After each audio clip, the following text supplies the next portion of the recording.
Et bonjour à tous, aujourd'hui on se retrouve pour une nouvelle vidéo.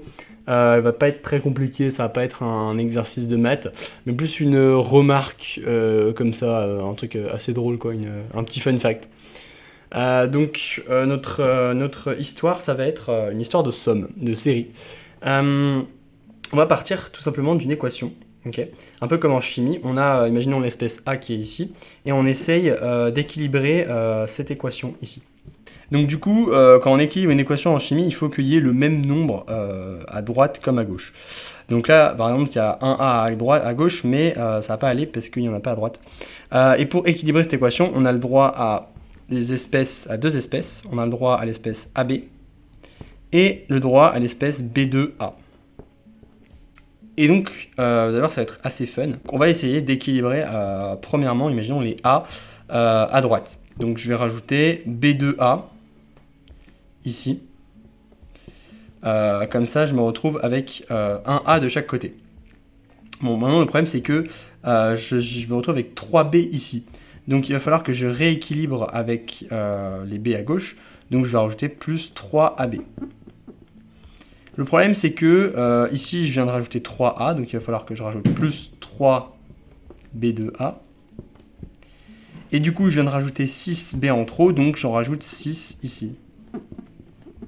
Et vous aurez compris, etc., etc. Je rajoute 6B2A ici pour équilibrer les A, mais je rajoute du coup 12AB ici pour équilibrer les B, et je me retrouve avec un truc qui, a priori, va tendre vers plus l'infini. Parce que du coup, j'ai juste pas de... il n'y a juste pas de fin, en fait. Donc on pourrait s'arrêter là et se dire, bon, ok, pas très intéressant quand même. Parce qu'au final, bon, on a un truc qui plus infini, bon, c'est quoi l'objectif en fait? Et là où ça devient intéressant, c'est si on donne un sens à la somme qui est ici.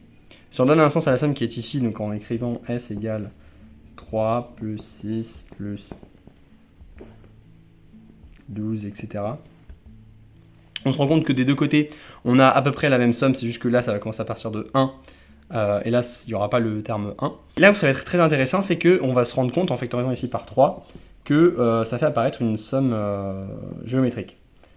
Et du coup, on peut se dire naïvement qu'il suffit juste d'appliquer la formule de la somme géométrique.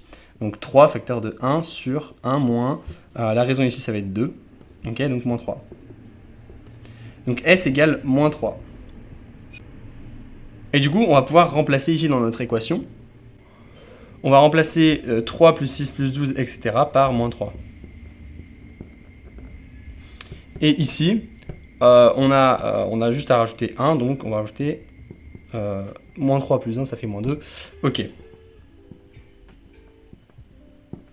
Et du coup, ce que nous dit ce truc qui a l'air quand même fallacieux, parce qu'on voit bien que cette série-là, elle diverge, quoi, tu vois, ça fait pas moins 3. Mais pourtant, si quand même on prend les valeurs et qu'on les met dans l'équation, on se rend compte que l'équation est bel et bien équilibrée. Si je compte les A ici, j'en ai 1, moins 3, j'en ai moins 2, et ici j'en ai moins 2.